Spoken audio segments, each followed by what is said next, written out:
और हम अगर होटल चला रहे हैं तो होटल की फील्ड में मास्टर हैं। हर एक आदमी जो है वो अपनी अपनी फील्ड में मास्टर है।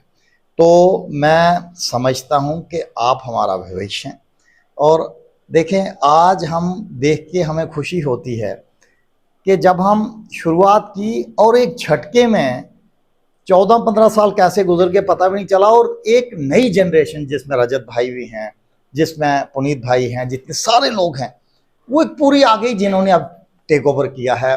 कोई आदमी मीडिया की लाइन में आगे है, कोई आदमी अपनी दुकान चला रहा है। मैं आपको एक ही चीज़ कहूँगा और वो ये कहूँगा कि बहुत से लोगों को ये लगता है कि ये काम बड़ा है, ये काम छोटा है। ऐसा होता कुछ नहीं। आप जो काम भी करेंगे अपने, अगर आप पढ़ाई कर रहे हैं तो सबसे पहले तो आपका ये फ़र्ज़ बनता है कि आप पढ़ाई जो है उसे ज़ोर शोर से करें। कल मुझे उन्होंने आईआईएम में बुलाया था। जी मैंने बात करा। हाँ, तो मैं उधर कल आईआईएम में गया था और उधर भी आप ही की तरह जैसे स्टूडेंट से इंटरेक्शन जी थी और उनके डायरेक्टर जो थे वो भी थे और बाकी हम सारे थे। और मैं आपको बात बताता हूँ कि अच्छा ये लगता है कि आप ही बच्चे जो हैं जो आगे बढ़ते हैं। और कोई आदमी, मैं ये देखता हूँ कि कोई दुकान कर रहा है, कोई आदमी अगर एडमिनिस्ट्रेशन की लाइन में गया है तो हमारे कटरा से अगर आप देखेंगे तो इस वक्त सीईओ कटरा डेवलपमेंट अथॉरिटी यहाँ से हैं। आपके यहाँ दुबे साहब हैं जो केएस करके गए, श्राइन बोर्ड में भी थे, अभी एसडीएम हैं, दीपक दुबे साहब। इसी तरीके से आपको कितने नाम मिलेंगे जी। तो एक ज़माना ये था कि हमारे कटरा में जब भी हम किसी आदमी से बात करते थे तो उन्हें ये लगता था कि पढ़ाई जो है वो कोई बेकार चीज़ है और बिज़नेस के लिए पढ़ाई ज़रूरी नहीं है। अगर हमें पढ़ाई करनी है तो उसकी ज़रूरत क्या है। मगर मैं आपको सिर्फ, जितने भी आप बच्चे हो, मैं इनको आपको सिर्फ थोड़ा सा बताऊं, जितनी हमारी कटरा का टोटल टर्नओवर है, जितने हम टोटल पैसे कमाते हैं, जो बड़ी कंपनियां हैं, समझ लें रिलायंस है मुकेश अंबानी जी की, या बाकी हैं, उनका जितना हम 4 पूरे साल में कमाते हैं इतना वो 4 दिन में कमाते हैं। सिर्फ 4 दिन में उनकी आमदन 4 दिन की होगी। मगर जब उनके बच्चे बिजनेस में आने थे तो चाहे वो मुकेश अंबानी थे चाहे अनिल अंबानी हैं, वो भी पहले पढ़ने के लिए बाहर गए, उन्होंने बिजनेस एडमिनिस्ट्रेशन की, स्पेशलाइजेशन की, और फिर बिजनेस में आए। जब आप पढ़ के बिजनेस में आते हैं ना जी, तो आपकी ग्रेस ही अलग हो जाती है। आप दुकान भी कर रहे हो, आप रेट भी लगा रहे हो, मगर आप पढ़े होंगे ना जी तो आपका बेंट ऑफ माइंड अलग हो जाता है। आप, बहुत से लोग मुझे कहते हैं कटरा में, मैं आपको एक तो इनविटेशन दूंगा, 2-3 दिन के बाद रजत भाई आप सबको भी बुलाना है। हमने एक कटरा में एक नया जो है, अभी उसका इन्फेंसी स्टेज है, अभी ट्रायल पे है, मगर स्टार्ट हो गया है। अभी एक हमारा नया प्रोजेक्ट आ रहा है जो आपको अच्छा लगेगा, जो फूड कोर्ट है जिसके अंदर मैकडोनल्ड्स भी है, डोमिनोज भी है, बीकानेर वाला भी है, सागर रत्ना भी है, चाइनीज में बरकोस भी है, चाय वाले ब्रांड भी हैं, सारे हैं। एक तो आपको स्टडी टूर पे लेके जाना है उधर, और स्टडी टूर में ये है कि आपको दिखाना है कि पिज़्ज़ा बनता कैसे है, बर्गर बनता कैसे है, और किस तरीके से ये लोग जो हैं जी आगे बढ़ते हैं, कैसे वो काम करते हैं। तो देखो, कहानी ये है कि मैंने पोस्ट ग्रेजुएशन की है बिजनेस मैनेजमेंट में, तो फ़र्क सिर्फ इतना ही होता है कि जब भी, मेरी आपसे एक गुजारिश ये रहेगी कि अगर कंपटीशन कभी करना है या आपके दिमाग में कभी आता है कि मुझे किसी से आगे बढ़ना है, तो सोच में कभी कटरा मत रखना। जब अगर आप सोच में ये रखोगे ना कि मेरे साथ वाली दुकान वाला ये कर रहा है और मैं ये कर रहा हूं, तो फिर आप सिर्फ उस दुकान तक बढ़ पाओगे और उसके आगे नहीं जा पाओगे। तो जब भी आप दिमाग में अगर कंपटीशन रखना है तो फिर आप कर पाओ या ना कर पाओ, मैं उस पर नहीं जाता, मगर आपकी सोच ये होनी चाहिए कि जनाब दिल्ली में कोई आदमी क्या कर रहा है, बॉम्बे में क्या कर रहा है, अगर दिल्ली में अगर ये ब्रांड आया है तो मुझे कटरा में लाना है। अगर आप कहोगे कि जनाब वो रामलाल जी मेरे साथ वाले, वो पकोड़े अच्छे बनाते हैं, मुझे उनसे अच्छे पकोड़े बनाने हैं, तो यार फिर आप जो है वो रेस में सिर्फ रामलाल जी के मुताबिक रह जाओगे। तो रामलाल जी अपनी जगह ठीक हैं, मगर भाई आज का जमाना क्या है मैं आपको सिर्फ बताता हूं। अब मैं फूड बिजनेस की तरफ, मैं होटल एंड रेस्टोरेंट एसोसिएशन से हूं, तो मैं उसी से मुतल्लिक बताता हूं। हमारे यहाँ क्या होता था, एक आदमी, हम ढाबे में जाते थे, उसके पास 100 आइटम्स होती थी। जनाब पनीर भी बना रहा है, पकोड़े भी बना रहा है, दुनिया भर की चीजें बना रहा है। एक बार मैकडॉनल्ड्स नया नया आया और मैं सर उनकी बिल्डिंग में चला गया, और उनकी बिल्डिंग इतनी बड़ी और रास्ते में और गाड़ी, और वो मैकडॉनल्ड्स चल रहा है। तो मैंने कहा भाई मीनू दो, तो कहते सर ये ऊपर लिखा हुआ है। मैंने कहा भाई ये तो गिन के 6 आइटमें हैं। कहते जी हम 6 ही बेचते हैं, मगर सर वो 6 में ही उन्होंने स्पेशलाइजेशन की है।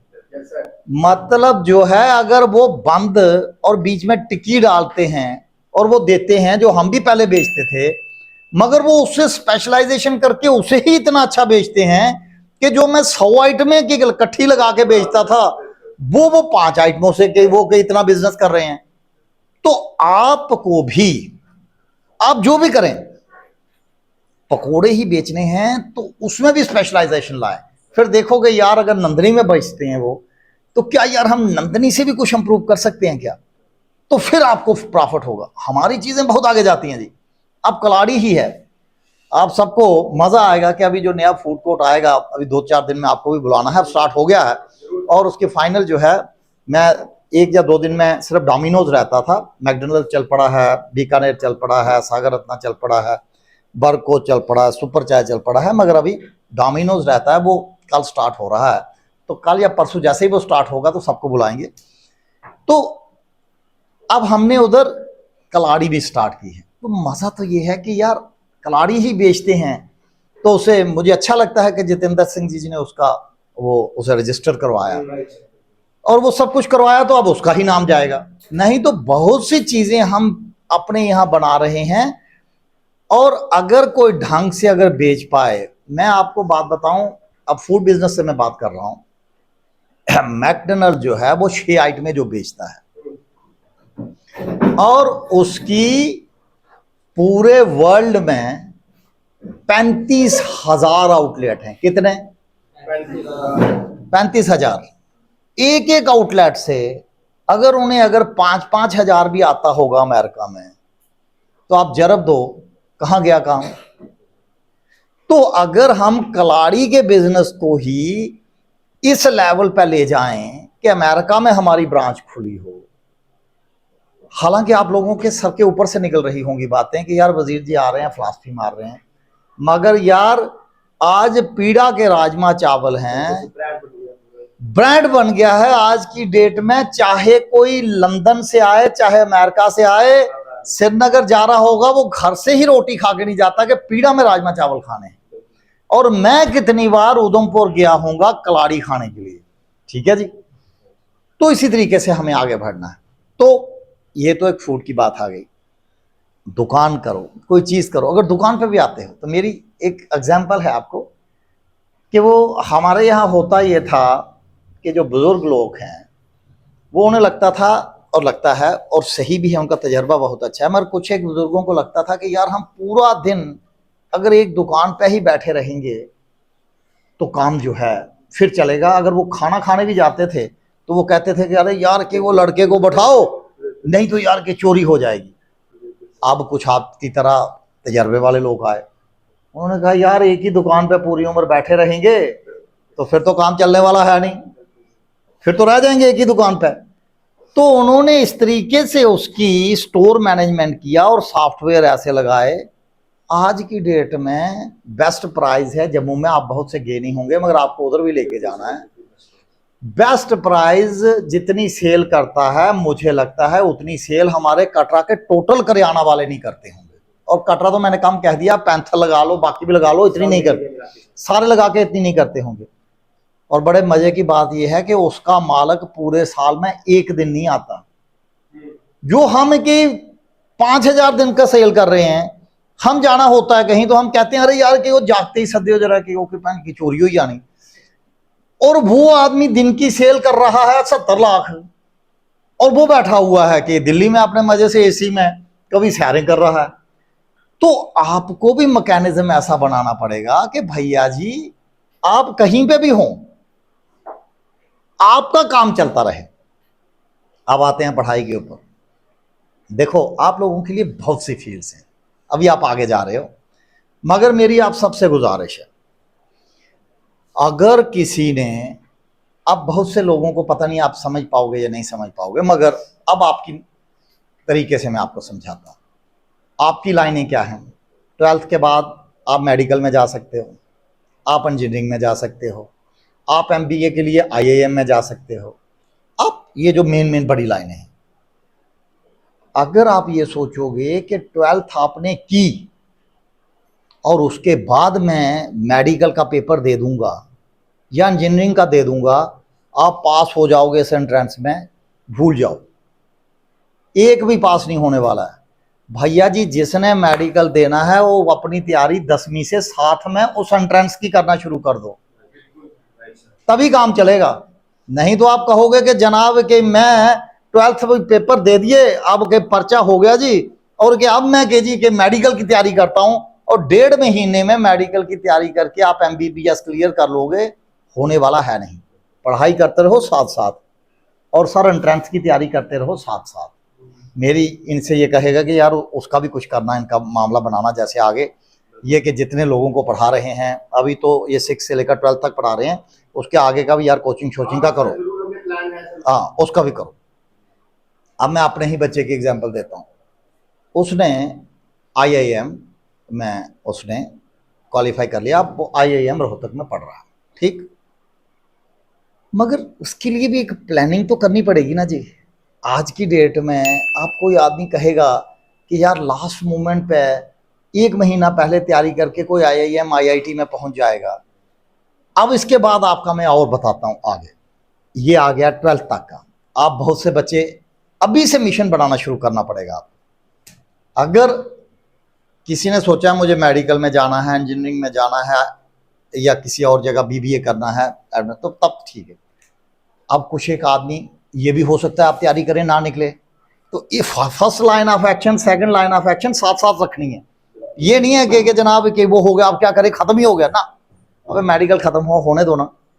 फिर उसके बाद आते हैं दूसरा, ग्रेजुएशन। ग्रेजुएशन के बाद आप क्या कर सकते हो? ग्रेजुएशन के बाद आप KS कर सकते हो, ग्रेजुएशन के बाद आप IAS कर सकते हो। अब आप बच्चों को पता ही नहीं होगा, एक ग्रेजुएशन के बाद आप नायब तहसीलदार बन सकते हो, आप सब इंस्पेक्टर बन सकते हो, आप दुनिया भर के और बाकी चीजें कर सकते हो। अगर समझ ले आप में से कोई आदमी KS ही कर ले, जैसे हमारे दुबे साहब ने किया। हाँ, अब क्या है, एक आदमी पटवारी लगता है तो रिटायरमेंट तक जाके वो कहीं तहसीलदार पहुंचता है। अब देखा ही होगा, आप जाते होंगे, पिताजी जाते होंगे पटवारी के पास कागज लेने, बड़े चक्कर लगते हैं, है जी, आपको लगता है पटवारी सब कुछ है, और रिटायरमेंट के बाद जाके तहसीलदार बनता है। और KS आपने कर लिया तो पहली पोस्टिंग क्या होगी? तहसीलदार। पहली पोस्टिंग ही आपकी तहसीलदार है, और थोड़ी देर के बाद दूसरी पोस्टिंग आपकी SDM में आ जाएगी, या उसके इक्विवेलेंट रैंक जितने भी होते हैं। तो आपको अपने आप को इसी तरीके से प्रिपेयर करना पड़ेगा। और समझ लें कि कोई आदमी ये भी सोचता है कि यार मुझे ना IAS करना है, IAS, अब देखो एक और बात बताता हूं, अब KS जो है, अगर आपने KS कर लिया, देखो आपको पता होना चाहिए ड्रीम है क्या, होना आप ही लोगों में से करते हैं, कोई ऊपर से आसमान से तो कोई आता नहीं। अब KS करने के बाद अगर आप तरक्की करते जाते हैं तो लगभग रिटायरमेंट तक आप DC के रैंक तक पहुंचते हो, DC या उसके ऊपर कमिश्नर सेक्रेटरी, यहां तक जाते हो। और कभी आपने IAS कर लिया या उसके साथ IPS हो गया, तो आपकी जो पहली पोस्टिंग होती है ना जी, वो होगी SDM, थोड़ी देर ट्रेनिंग के लिए, और उसके बाद पहला रैंक आपका स्पेशल सेक्रेटरी का होगा, DC का। मतलब फिर उसके बाद ऊपर जा रहे हो आप।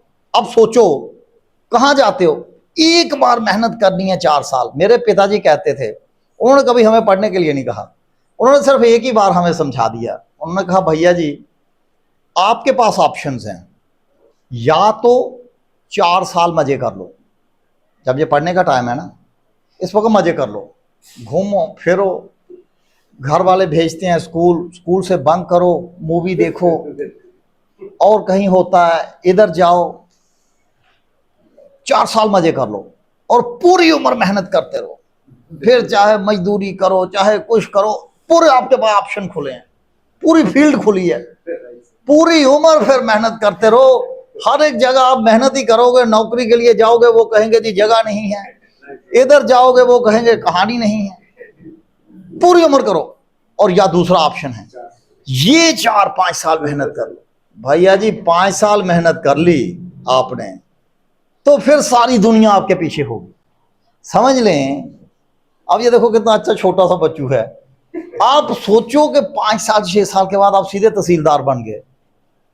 अरे हर एक आदमी आपके पीछे है पूरी उम्र, मतलब कोई अरे सर की, मतलब जिसने नहीं भी आपके आपके मुंह के ऊपर भी आपको लग रहा होगा ना कि ये बेकार आदमी है, वो भी आपके सामने आके कहेगा अरे जनाब आप बड़े अच्छे आदमी हो। अबे बड़ा अच्छा कहां से, ये बेकार आदमी है। मगर कोई आपके मुंह के ऊपर नहीं कहेगा, उन्हें मालूम है यार रोज का इसके साथ काम पड़ना है, यार कैसे निकलने दो। तो भैया जी मेरे आप जितने भी भाई बहन हो, मेरी आपसे गुजारिश है कि मैं किसी को नहीं कहूंगा पढ़ो, मैंने तो आपको रास्ते बता दिए। भैया जी या तो मेहनत करो 5-6 साल और जाओ टॉप, और पूरी उम्र आराम करो। मेरे बड़े मित्र हैं, कोई डीसी थे, कोई डिप काम थे, अरे सर मैं आपको बताता हूं, मैं उनके पास जाता था, रहता था, क्या जिंदगी है। 10 बजे तक तो किसी की हिम्मत नहीं है कि गेट खटखटा जाए, सही बता रहा हूं। हमारे यहाँ आप बाकी कुछ भी कर लो, इन्होंने कहा मैंने एमएलए की भी इलेक्शन लड़ी, अगर एमएलए बन भी जाता, 5 बजे उठते हैं तो 5:30 बजे आपको सारी दुनिया की काम करने हैं, और करने भी चाहिए वो भी। अरे जनाब कई, मगर उसमें भी मेहनत है, अगर करोगे आप एमएलए बन जाओगे, मंत्री बन जाओगे, वो भी एक बड़ी अच्छा है। मगर मैं दूसरी बात भी बता रहा हूं, अगर वो फील्ड नहीं चुननी है, 10 बजे तक कुछ नहीं। और सर दफ्तर से आए 5:30-6 बजे तो फिर किसी की हिम्मत नहीं है आपके यहाँ आ सके, और कोई कहेगा भी नहीं, उल्टा तारीफ होगी कि जनाब ये घर में नहीं मिलता, इसका मतलब ईमानदार आदमी है। और घर में जाओगे चपड़ासी रोटी बना रहा है, कोई सलूट कर रहा है, कोई कुछ कर रहा है, आप जाते हो कि आप, और जो 10 से 5 भी है, ये नहीं है कि ऐसे दरवाजा खोला अंदर चले गए, पहले चपड़ासी पूछता है अच्छा जी क्या काम है, ओके वो जनाब इसलिए नहीं कि इसलिए उनकी मीटिंग चला दी है हिंदी। तो अबे किंग हो आप। तो मेरी सबसे गुजारिश है भाई कि मैं कोई बहुत बड़ा कोई ज्ञानी तो हूं नहीं, छोटा सा आदमी हूं, मगर मैं आपको जो छोटा मोट जिंदगी के जो ज्ञान हैं जो मैं देख के करता हूं, उस हिसाब से मेरी आपसे गुजारिश ये है कि यार ये मेहनत करने की ज़रूरत है। बाकी जिस फील्ड में आप, मैं आपका भाई हूं, और मेरी आपसे ये गुजारिश है कि जो आपके दिमाग में आए आप मुझसे पूछो कि भाई क्या है, कौन सी फील्ड। सर हम मेडिकल में जाना चाहते हैं, मैं बाकी कुछ भी हूं, मगर मैं आपको बात बताऊं कि अपनी ज़िंदगी में जब मैं था, मैं 12th में था, तो मैं टॉप किया, मगर टॉप ऐसा नहीं है, ऊपर वाले का कर्म है, माता रानी ने मेरी हमेशा मदद की। मेरे उन दिनों मार्क्स ऐसे नहीं आते थे जैसे आजकल आते हैं ना 95 ये वो, उन दिनों बड़ा वो लंबे लंबे पेपर होते थे, नंबर बड़े कम आते थे, जो जिसकी फर्स्ट पोजीशन भी होती थी उसके भी 80% मार्क्स होते या 85 होते थे। मेरे थे, डिस्टिंक्शन आई थी, मेरे थे 76% मार्क्स, और मेरे बाद जिस आदमी के मार्क्स थे वो थे लगभग 59% मार्क्स, मतलब 12% का फर्क था, मतलब लगभग पूरे उसमें 100-150 मार्क का फर्क होगा। तो कहानी ये है कि उससे आदमी को ना जी, मैं आप सबको कहो, एक बार आप फर्स्ट 5 में आपको आने की आदत पड़ गई ना, अच्छे नंबर आने की, फिर आपको अगर हमारे यहाँ, एक तो मैं आपको और अपनी लाइव एग्जांपल देता हूँ, फिर उसके बाद मैं आपको चला जाऊंगा। मैं एक बार इंजीनियरिंग करने चला गया, और हुआ ये कि जो मेरे साथ मेरा दोस्त था, जो भी था, अब मैं यहाँ टॉप आता था, डिस्टिंक्शन और ये वो, कभी हमने आज तक सोचा ही नहीं कि पास भी कोई काम है। पास तो मुझे लगता था ये तो होता ही है आदमी यार ये। सर मैंने ऐसे एक चीज नोटिस करी है, जो बच्चे हमेशा टॉप करते हैं, या फिर वो 1% बच्चे ऐसे होते हैं जो टॉपर बनते हैं, उनको आदत लग जाती है इस चीज की, वो अपने को उस लेवल से नीचे सोच ही नहीं पाते। देखो मैं आपको सही बात बताता हूँ, मेरा अभी लड़का गया और मैं आपको बात बताता हूँ, पहले साल में एक तो IIM में जाना ही बहुत बड़ी बात है। अब वो IIM में गया और उधर उन्होंने IIM में रखा है कि जो पहले 5 आए उनको ₹1,00,000 वो देते हैं स्कॉलरशिप। अब वो पहले 5 में वो आया और उसने ₹1,00,000 ले लिया, वो चेक लेके आ गया। अब अगली बार उसको ये नहीं था कि भाई मुझे पास होना है, वो ये उसके दिमाग में था कि मैं पहले 5 में आ रहा हूं या नहीं आ रहा हूं, पहले 5 में आ रहा हूं कि नहीं आ रहा हूं। वो अब पास होने के बारे में उसने कभी बात ही नहीं की। वो कहता पापा इस बार मैं पहले 5 में आऊंगा कि नहीं आऊंगा। ये कि अच्छा, अब मैं दूसरी एग्जाम्पल बताता हूं, ये बहुत इंपॉर्टेंट एग्जाम्पल है, सारे नोट करना है इसे। अब मैं इंजीनियरिंग करने चला गया, मेरे साथ एक और मेरा मित्र, अब पहले ही कॉलेज में गए और जो था बाहर क्लर्क उसे कहता, वो जनाब वो ग्रेस मार्क्स कितने हैं यहाँ। ग्रेस मार्क्स होते हैं कि अगर फेल होने वाले हो तो कितने नंबर आप कॉलेज वाले देते हो कि हम पास हो जाएं। मुझे समझ नहीं आया ग्रेस मार्क्स किस लिए पूछ रहा है। मुझे कहता जी सिस्टम ये है कि बड़ा मुश्किल होती है इंजीनियरिंग, तो सर ये पूछ लो ग्रेस मार्क्स कितने हैं कि पास हो जाएं। मैंने उसे दरगुजर किया। अच्छा, उस कॉलेज में नहीं एक और में गए, उसने फिर मुझे कहा कि जनाब देखो जी ग्रेस मार्क्स, वजीर जी ये पास नहीं होगा। आप इमेजिन नहीं करेंगे 20 दिन के बाद मुझे ये लगने लगा कि यार ये इंजीनियरिंग पास नहीं होगी। मैं सही बात बता रहा हूं। मैंने कहा कि यार ये इंजीनियरिंग पास होने वाली नहीं है, यार ये बड़ा मुश्किल काम है।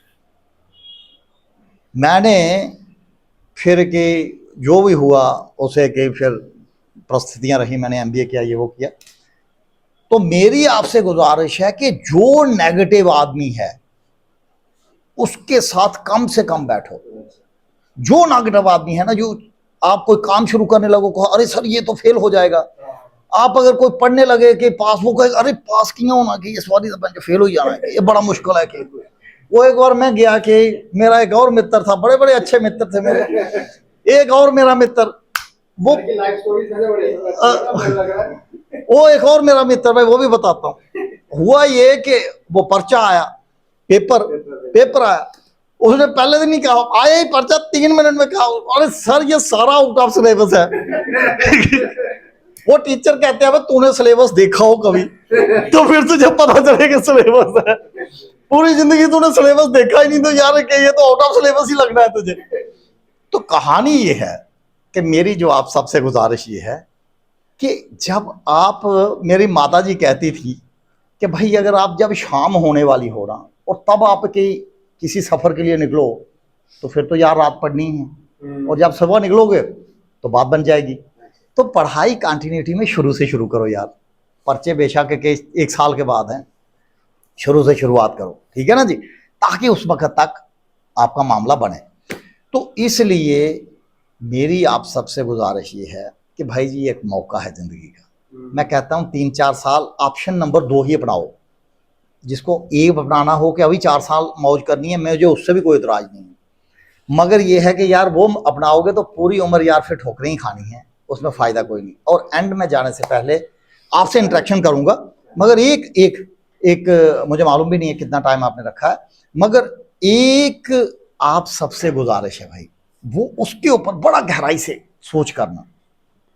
और वो ये है कि आजकल स्कूलों के पास, कॉलेजेस के पास एक धंधा है जिसमें कमाई बहुत ज़्यादा है, ठीक, और वो है ड्रग्स। आप जब स्कूल में जाओगे ना, कॉलेज में जाओगे, तो एक आएगा कोई बच्चा, वो कहेगा अरे यार ये तो अच्छी चीज़ है, ये लगाओगे ना ओहो हो जिंदगी का सुरूर आ जाएगा।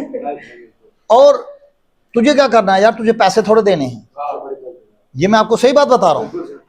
आपको वो कहेंगे कि पैसे थोड़े देने हैं, एक बार, और एक बार आपने लगा दी फिर तो आप अपने कपड़े भी बेच दोगे, आपकी आदत। तो मेरी आपसे गुजारिश है कभी गलती से भी इस ड्रग्स के चक्कर में मत पड़ जाना भाई, बड़ी खतरनाक चीज़ है भाई। लोगों के बच्चे मर गए यार, कि मैंने इधर देखा हमारे कटरा में 4-5 बच्चे मर गए फ्री के चक्कर में और मौज के चक्कर में। इतना बड़ा मज़ा आएगा, पहली बार फ्री होना है कि, और यार कि वो पता चला कि 6 महीने के बाद वो ख़त्म हो गई थी, वो जान ही चली गई। तो इसलिए मेरी आप सबसे गुजारिश है कि यार इन चीज़ों का ध्यान रखें। 4-5 दिन के बाद, 6 दिन के बाद मैं खुद ही आपको बुलाऊंगा जी, तो इन सबको लेके आओ। वो जो नया फूड कोर्ट बना है, एजुकेशनल टूर, मैंने कल IIM में भी कहा, IIM में जब मैं अपना भाषण दे रहा था, वो भी मैं फेसबुक पर चढ़ाऊँगा, भाई आपको भेजूँगा, आप भी चढ़ाना।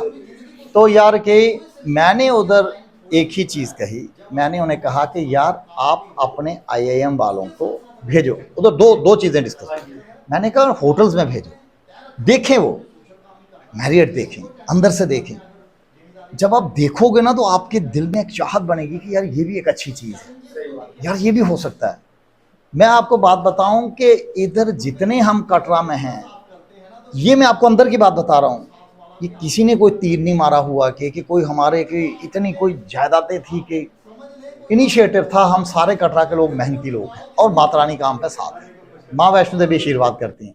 मैं यही कहीं उधर होता, मोंगरी में होता या कहीं होता, इतने मेहनती लोग हैं वहाँ पे, मगर मैं करता भी तो क्या करता, अपॉर्चुनिटी नहीं है जी, बहुत, अरे अपॉर्चुनिटी नहीं है बेचारे, क्या करेंगे। आप एक किराने की दुकान बना लोगे, बहुत मेहनत करोगे, मरने ताकि के वो एक अच्छी बड़ी दुकान बन जाएगी, इससे ज्यादा तो कुछ होगा नहीं। इधर तो कटरा में मैंने देखा जो आदमी ने रेडी लगाना भी शुरू किया ढंग से, वो भी कि जनाब के होटल बना के बैठा है, मगर मेहनत करनी पड़ेगी, ठीक है जी। तो मैंने उनको भी ये कहा कि आओ अपने बच्चों को दिखाओ, उनका स्टार्ट हो रहा है, उनका एक और उनका है कि क्योंकि IIM में हमारे JNK के ज़्यादा से ज़्यादा एक बच्चा होगा या 2 होगा, उसका भी चांस कोई है नहीं।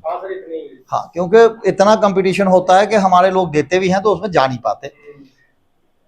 तो एक उनके साथ हुआ कि उनके बच्चे आएंगे 4-4, एक दिन हमारे घरों में रहेंगे, तो उसमें ये होगा कि उनको हमारे कल्चर का पता चलेगा और हमें उनका चलेगा कि महाराष्ट्र में कैसे खाते हैं क्या नहीं है, कि इंटरेक्शन होगी। दूसरा नंबर वो आएंगे इधर, देखेंगे सब कुछ। और तीसरे नंबर जैसे मैंने कहा कि आओ मजे से उधर, एक तो आपको पता चलेगा कि यार कि सागर रत्ना का डोसा बनता कैसे है और क्या इसमें पड़ता है, यार कि ये डोमिनोज का जो पिज़्ज़ा आ रहा है, खाते तो हम सारे हैं, और देखो सही यार करते क्या हैं कि ये अंदर, और कितने पैसे कमा रहे हैं हमसे, पता भी चले नहीं कि यार कि ये हमें लूट तो नहीं रहे कहीं, ठीक है ना जी। और इसी तरीके से, और पता नहीं आप में से आधों को यही आइडिया है कि यार वो ऊपर के स्केल में चल रहा है, और यार ये पिज़्ज़ा तो मैं घर में बना सकता हूँ 30 रुपए का, तो यार मैं अपने यहाँ क्यों ना बनाऊँ। तो इस तरीके से ये सारे करके, तो मुझे ये लगता है कि आज मैं इंस्टीट्यूट पार्टमेंटिस जो है, इनका मैं शुक्रगुजार हूँ कि ये आए, इन्होंने हमें वक्त दिया और आपके साथ इंटरेक्शन करने का एक मौका मिला, ये बहुत बड़ी बात है। और दूसरा नंबर मैं ये चाहूँगा कि यार आप में से किसी लाइन के बारे में भी, मगर झिझकना नहीं, आप आधी दुनिया सिर्फ इसलिए, ये जाते जाते मैं ये बता रहा हूँ, जो बच्चे इंटरेक्ट करते हैं 90% बच्चे वो होते हैं जो ये सोचते हैं कि मैं ये क्वेश्चन पूछूंगा तो दूसरे हंसने तो नहीं लगेंगे, क्योंकि मेरा क्वेश्चन बेकार तो नहीं है। और मैं असली बात बताता हूं कि पागलों की तरह जो आता है दिमाग में वो पूछना चाहिए। 2 बार आप पे हंसेंगे लोग। मुझे एक बार आदमी कहने लगा, हम ऊपर एक all India devotional song competition कराते हैं, और आपने देखा भेंट कंपटीशन होता है कटरा में, कोई गया आप में से?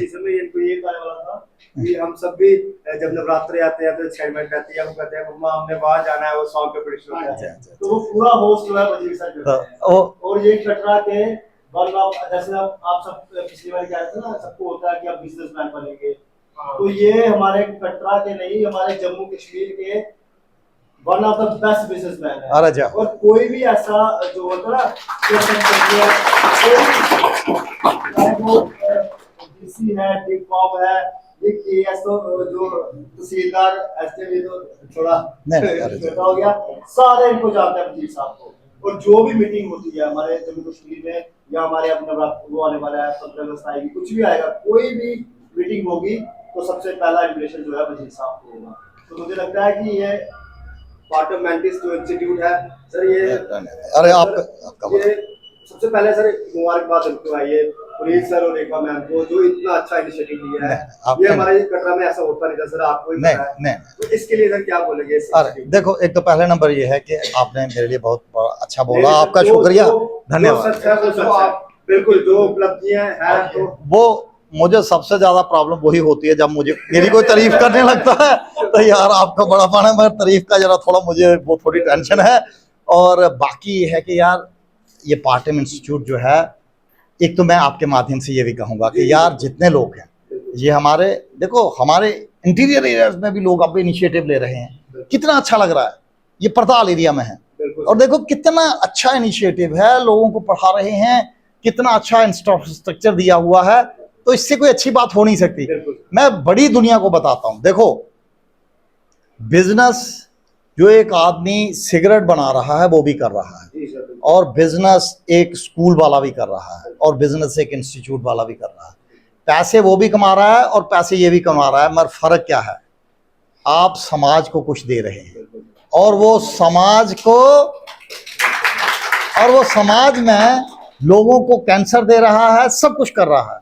इसलिए मैं तो हर एक मीटिंग में कहता हूं कि चाहे हेल्थ सेक्टर है, चाहे एजुकेशन सेक्टर है, यहां पे जो लोग काम कर रहे हैं उनको स्पेशल प्रेफरेंस होनी चाहिए। और मैं इसमें भी कहता हूं, अब किसी ने हॉस्पिटल ही खोला है, बेशक पैसे कमा रहा है यार, मगर उसके साथ एक फैसिलिटी तो है ना कि यार आप आदि आपको बीमार होते हैं तो आपके पिताजी बचते तो हैं, आपके मिसेस का इलाज तो होता है, ठीक है पैसे भी लगते होंगे, और वही आप एक सिगरेट पी रहे हैं, एक आदमी चुटकी बना रहा है, वो चुटकी आप खा रहे हैं, पता चला कैंसर हो रहा है। तो इसलिए आपका एक बहुत बड़ा योगदान है भाई, और मैं पार्टम की पूरी टीम को प्रणाम करता हूं, सलाम करता हूं, सब कुछ कर। अरे सर आप बहुत अच्छे इंसान हैं, बहुत अच्छा काम कर रहे हैं। अब मैं आपसे, हाँ तो मैं ये बता रहा था कि जब अब उसी को हम करते हैं तो 20,000 आदमी आगे होता है। अब मैं ये सोचने लगूं कि वो क्या सोच रहा होगा, वो क्या कह रहा होगा। मैंने ये बोला, और मैं सही बात बताऊं, मैं जिस जगह बोलता हूं ना, मैं सोचता हूं कि यार आगे कोई है ही नहीं, और वर्चुअली मैं जो है कम्युनिकेट करके मुझे फर्क नहीं पड़ता। बहुत से लोग कहते हैं अरे वजीर जी आपने वो कह दिया, मैंने कहा कह दिया यार, कि जिसको बुरा लगा ठीक है, जिसको अच्छा लगा ठीक है यार। अब मैं उन लफ्जों को सोचने जिस दिन लगूंगा ना, फिर मैं काम नहीं कर पाऊंगा। तो इसलिए मैं आपको इसलिए करता हूं कि किसी को अगर सबसे बेकार किस्म का क्वेश्चन भी दिमाग में आता हो, मेरे साथ नहीं किसी के साथ भी धाड़ करके पूछना है, कोई बात नहीं। पहले 3 दिन आप पे लोग हंसेंगे, चौथे दिन पता क्या होगा, फिर लोग जो है ना आपको कहेंगे अरे यार ये लायक आदमी। और जिंदगी भी ऐसी है, कोई काम आप शुरू करोगे, पहले दिन आप पे दुनिया हंसेगी, आप पे बातें करेगा, अरे हमने शुरू करी दिया कि कख नहीं होना है कि फेल हो जाना है, एक जो आए उठा। दूसरे दिन लोग चुप रहेंगे और आप एक लेवल से ऊपर चले जाएंगे, तो वही लोग जो आपकी ताने कसने वाले हैं ना, वो आपके साथ चलेंगे। तो जिंदगी जो है ना जी, वो ये है कि जिंदगी आपने तय करनी है। जिंदगी आप कहोगे कि सारी दुनिया को पहले दिन ही आप खुश कर लोगे, कैसे खुश हो सकता है। आपके साथ में एक दुकान वाला है, वो पकोड़े बेच रहा है, आपने पकोड़ों से भी कुछ अच्छा करने का सोच रहे हो, वो तो कहेगा अरे जनाब ये बेकार है कि ये चलना नहीं है, ये बेकार का नहीं है कि वो ठीक है नहीं चलो नहीं चलो। मैं तो अपने मुलाजमों को भी, आपके भी आगे होगा और अपना भी जिंदगी में मैं सबको एक बात कहता हूं कि भैया जी कोई आइडिया आए उसे इंप्लीमेंट करो। बिजनेस का भी यही है, इंप्लीमेंट करो। सिर्फ इतना बेयर कर लो कि जिससे कुछ जाता ना हो। मैं बिजनेस स्टार्ट कर देता हूं और माता रानी साथ भी देती हैं, और बहुत बार मैं दिमाग में ये रखा होता है कि अगर ये नहीं चलेगा तो कितना लॉस होगा, और दिमाग में होता है नहीं चलेगा गोली मारो ना यार। मुलाजमों को भी कहा है कोई आइडिया आता है इंप्लीमेंट करो, अगर नहीं चला तो मैं किसी को ये नहीं कहूंगा कि भैया जी क्यों नहीं चला, भाई आपने कोशिश की, चल गया तो मुझे फायदा हो गया, नहीं हुआ तो नहीं। तो अब मैं चाहूंगा कि आप में से कुछ एक क्वेश्चन पूछें ताकि कहीं ना इंटरेक्टिव सेशन करके फिर हम आगे बढ़ें। तो किसी के दिमाग में कोई क्वेश्चन किसी फील्ड का, टूरिज्म का, एजुकेशन का, बिजनेस का, किसी का भी अगर हो तो मुझे पूछें। तो अनिवार्य बच्चों सोच रहे हो क्या? हाँ जरूर। हाँ, गुड आफ्टरनून।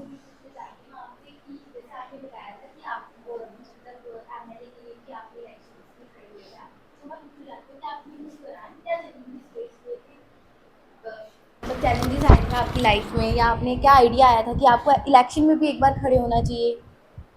देखो हाँ, बहुत अच्छा, बहुत ही अच्छा क्वेश्चन पूछा इन्होंने, तो कोई बात नहीं, आप बैठे बच्चे जी। तो इन्होंने क्वेश्चन ये पूछा है कि जब आपने एमएलए का इलेक्शन लड़ा तो आपके दिमाग में क्या आया और क्या हुआ। पहले नंबर तो ये है कि मेरे घर से मेरी दादी, मेरे बाकी सारे लोग इस फील्ड से थे, और मेरी अगर 50-52 साल उम्र है तो 23 साल मेरे घर से लोग एमएलए, एमएलसी, मिनिस्टर जो हैं वो रहे। अब देखो, मुझे ये लगता है, और आप सबके लिए भी मैं कहूँगा, इसलिए मैंने कहा कि पॉलिटिकल लाइन थोड़ी मुश्किल लाइन है इन कंपैरिजन टू अदर्स। मैं तो कहता हूं कि जिस आदमी को सोशल सर्विस, समाज सेवा करनी हो, उसी को पॉलिटिक्स में आना चाहिए, नहीं तो आना ही नहीं चाहिए। तो मेरे दिमाग में तो आज भी है और उस दिनों भी है। मैंने एमएलए की इलेक्शन लड़ी और मैं हारा, तो मगर मुझे कोई टेंशन नहीं है। मैंने आपको बताया ना, मैं तजर्बे करता हूं, 5 तजर्बे किए, 4 अच्छे रहे, 1 में मैं हार गया, मगर मैंने लूज कुछ नहीं किया। मेरे खुले वोट आए और सारी, मगर मैंने एमएलए मेरा मकसद नहीं था। मैं आपको ये बात बता देता हूँ, आज की डेट में मैंने एमएलए की इलेक्शन लड़ी, इसके साथ ही एक जगह है नगरोटा, वहां से। मगर मुझे कटरा में आधी रात को चाहे किसी का टोल का इशू है, चाहे यहाँ पे बिजली का इशू है, चाहे यहाँ पे आपके कई होटल सील होने लगे उनका इशू है, कोई भी है, आधी रात को भी हम खड़े होते हैं धाड़ करके। सोशल सर्विस आप किसी भी फील्ड में हैं करो, इरिस्पेक्टिव ऑफ द फैक्ट, ये सोच के कि भैया जी आपने एमएलए बनना है या नहीं बनना है। इसीलिए मैंने कहा ये लाइन थोड़ी मुश्किल है, क्योंकि इसमें पैसे आने का साधन नहीं है। आप एक दुकान स्टार्ट करते हो तो दूसरे दिन आपको कुछ आने लगता है। इसमें हो सकता है कि आपको 20 साल कुछ आए ही ना और पूरी जिंदगी कुछ ना आए। तो इसलिए ये लाइन थोड़ी जो है, जब आदमी थोड़ा सा साथ में काम कोई हो, उसके साथ साथ अगर सोशल काम हो तो मुझे लगता है ज़्यादा बेहतर है। और या फिर आपने तय रखा है कि यार मुझे सोशल काम ही करना है और कोई टेंशन नहीं है, घर में अगर जिम्मेदारी भी है, जो भी है उससे भी काम चल जाएगा, तो फिर ये करना चाहिए। तो चैलेंजेस तो देखिए हर एक जगह होते हैं, उधर थोड़े ज़्यादा होते हैं, क्योंकि इधर बिजनेस आप करते हैं ना, तो इधर आपको कोई साथ वाला भी आपको सीधा कहेगा कुछ नहीं। उधर तो आपके समझ लें, कोई आपने बचपन में भी कुछ किया है ना, तो वो निकाल के उसे बाहर, और वो अपोजिशन वाले जो दूसरे, वो सारे निकालेंगे कि जनाब इसने ये भी गलत किया था, इसने ये भी किया था। तो वो थोड़ा सा है, हर एक चीज़ का पॉजिटिव है, नेगेटिव है। मगर मैं समझता हूँ कि सोशल लाइन भी अच्छी है, वो भी जो आदमी अगर करना चाहते हैं ना करो। एमएलए इनिशियल स्टेज में वार्ड मेंबर के लिए आ जाओ, सरपंच के लिए आ जाओ, उससे आगे बढ़ो, जो भी है अच्छा लगता है, अगर वो अच्छी लाइन लगती है। मगर जो भी करो परफेक्शन से करो जी। तो और कोई भाई जी? हाँ जी, हाँ बच्चों जी बोलो। सर, आपकी लाइफ की सबसे ग्रेटेस्ट बिजनेस एडवाइस क्या है और वो किसने दी थी आपको? बहुत अच्छा, बैठो बैठो बच्चों जी। देखो जी, मैं बहुत छोटा आदमी हूँ और मैं क्या एडवाइस दूंगा किसी को। ये तो चलो इन्होंने मुझे इधर बैठा दिया, इनका भी बड़ापन है, तो यार मैं एडवाइस क्या दूंगा। मगर एक ही चीज़ जो मैं अपने आप को ऑब्जर्व करवा पाया हूँ वो ये है कि किसी भी चीज़ का शॉर्टकट नहीं है भैया जी। कोई आदमी ये सोचता है ना कि ये आदमी ने ये होटल बना लिया या इसने ये दुकान बना ली, तो रात को कोई सपना आया, अलादीन का चिराग उसने घिसा और दूसरे दिन होटल बन गया। ऐसा कुछ नहीं होता। एक एक चीज़ आपको करनी पड़ती है, एक एक चीज़। अगर आप बिजनेस ही करते हो, दुकान ही करते हो, आपने सारी चीज़ें लानी हैं, उन्हें बेचना है, उन्हें सब करना है। ऐसे ही होटल है, ऐसे ही बाकी सारी चीज़ें हैं। तो जो भी बिजनेस में आना चाहते हैं, होगा क्या कि आपने 4 साल एक होटल बनाने में लगाए, मगर 4 साल आपने पूरी जदोजहद की, एक एक चीज़ से ईंट भी लगाई, उसमें ये भी किया, पर्दे कहाँ से आने हैं। मगर होता क्या है कि ज़िंदगी बहुत तेज़ी से चलती है। 4 साल के बाद जब आपका 5वां साल होगा ना, तो ना आपको याद रहेगा कि मैंने इतनी मेहनत की थी और ना पब्लिक को याद रहेगा। और अगर आपके जो के यूनिट आते जाएंगे ना, आपको अगर जैसे अगर मेरा है तो लोग कहेंगे अच्छा वजीर जी का ये भी है, ये भी है, ये भी है, ये, तो वो याद नहीं रहेगा कि मुझे भी याद नहीं रहेगा कि यार उसमें इतनी मेहनत हुई थी। मगर ये है कि आप जब करते जाओगे ना, मगर आप पहले दिन ये सोचोगे ना कि यार एक रिवॉल्विंग चेयर होगी, एसी चल रहा होगा, आगे एक आदमी पानी पिला रहा होगा और मेरा ये बिजनेस होगा, वो अगर कोई अगर पहले दिन ही लेके चलेगा तो वो थोड़ा मुश्किल काम होगा। वो फिर कोई पिताजी ने कोई मामला बनाया हो तो फिर बात है, नहीं तो आपको अगर नीचे से लेके चलना है तो बड़ा मुश्किल काम है। तो इसलिए हम सारे जो लोग हैं ना जी, हम हैं ज़मीन से निकले हुए लोग। तो इसलिए मेहनत में शर्म कोई नहीं और मेहनत जैसी चीज़ कोई नहीं। तो मेहनत के लिए तैयार रहना है, मेहनत करनी है, कहानी कुछ नहीं घर में। और एक वक्त के बाद जैसे फर्स्ट आने की आपको आदत हो जाती है ना, अगर आपको मेहनत की आदत पड़ गई तो पोजीशन ये होती है कि आप थोड़ी देर के बाद देखोगे कि नहीं, इसकी जरूरत नहीं, आप थोड़ी देर के बाद देखोगे। मैं अपनी आपको आदत बताऊं, मैं दिल्ली जाता हूं और मेरा काम 10 बजे ख़त्म हो जाता है, मेरी ट्रेन है 8 बजे। भाई जी मैं 7 घंटे बेला बैठ ही नहीं सकता। मैं देखता हूँ आज काम क्या क्या है, और कोई नहीं भी होगा ना तो मुझे घर वाले कहते हैं यार तू अगर नेपाल में भी जाएगा उधर भी कोई काम बना लेगा। अब मैं सही बात बताऊं, मैं अहमदाबाद में गया और मेरा काम ख़त्म हो गया जी 10 बजे। अब मैंने उन्हें कहा, उन लोगों को मैंने पूछा यार इधर का क्या मशहूर है? कहते जी ज्वेलरी, यहाँ के कपड़े। मैंने कहा ठीक है। मैं उधर से निकला और सर उनकी मार्केट में चला गया होलसेल में। अब ज्वेलरी डलवा ली 2-3 लाख की। आप इमेजिन नहीं करेंगे, आज हर महीने मेरा अहमदाबाद से ज्वेलरी आती है। किसी को मालूम नहीं कि यार अहमदाबाद में ज्वेलरी भी बिकती है, मगर पागल आदमी अगर कहीं पे भी होगा। अब मेरे पास वो 8 घंटे थे, मैंने कहा यार मैंने गप्पे मारनी है, इसकी वजह से मार्केट देख लेते हैं। अब उसके बाद वो माल उधर से अहमदाबाद से आ रहा है। ड्रेसें भी मंगवाई, नहीं चली तो हमने कहा आगे से नहीं मंगवाओ, जो चीज़ चल गई उसे मंगवाते रहे। तो मैं आपको बता रहा हूं कि एक तो बैले बैठने की जो परंपरा के कुछ जगहों पे है उसे हमने खत्म करना पड़ेगा। वो भी एक बहुत अच्छा जमाना था। आप जाते थे गांव में, एक बोर्ड के पेड़ के नीचे 3 आदमी 5 आदमी ताश लेके सुबह से लेकर शाम तक बैठते थे, वो भी एक एंजॉयबल चीज है। मगर इनिशियल स्टेज में ना वो नहीं मैं समझता, कोई मैं किसी को वो गाइड नहीं करूंगा कि यार अच्छी सी 3-4 ताशें ले लो और के यार बोर्ड के पेड़ के नीचे देखो कोई अच्छा सा जिसमें छांव अच्छी हो, वो कम से कम मैं तो नहीं किसी को करूंगा।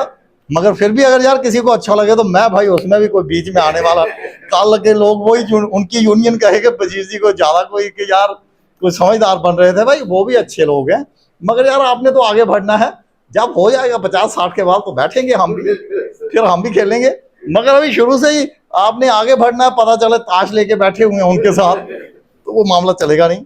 तो ये है सर। तो मुझे लगता है कि अगर कोई और है तो ठीक है, नहीं तो फिर कंक्लूड करेंगे।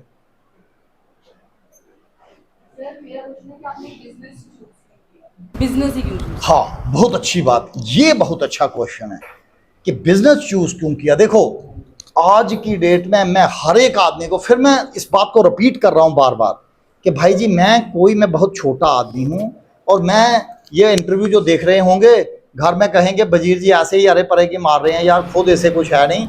मगर यार चलो ठीक है, आप बच्चे हो तो आपको जो मेरे तजर्बात हैं, मैं नहीं है कि कोई मैंने बड़ा तीर मारा है, मगर जो मेरे तजर्बात हैं मैं आपसे शेयर कर रहा हूँ। देखो ये आपको चूज करना पड़ेगा कि आपका इंटरेस्ट कहाँ है।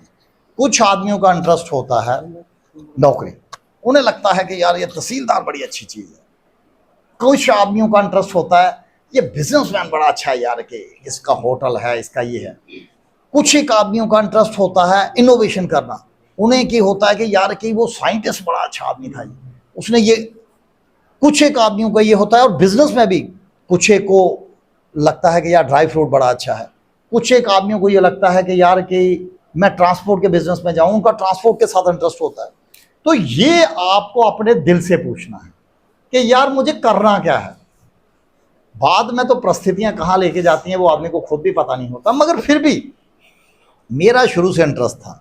मुझे नौकरी शौकरी में कोई बहुत ज़्यादा इंटरेस्ट था नहीं, तो मुझे शुरू से इंटरेस्ट था कि यार बिजनेस हो, अपने मज़े से है।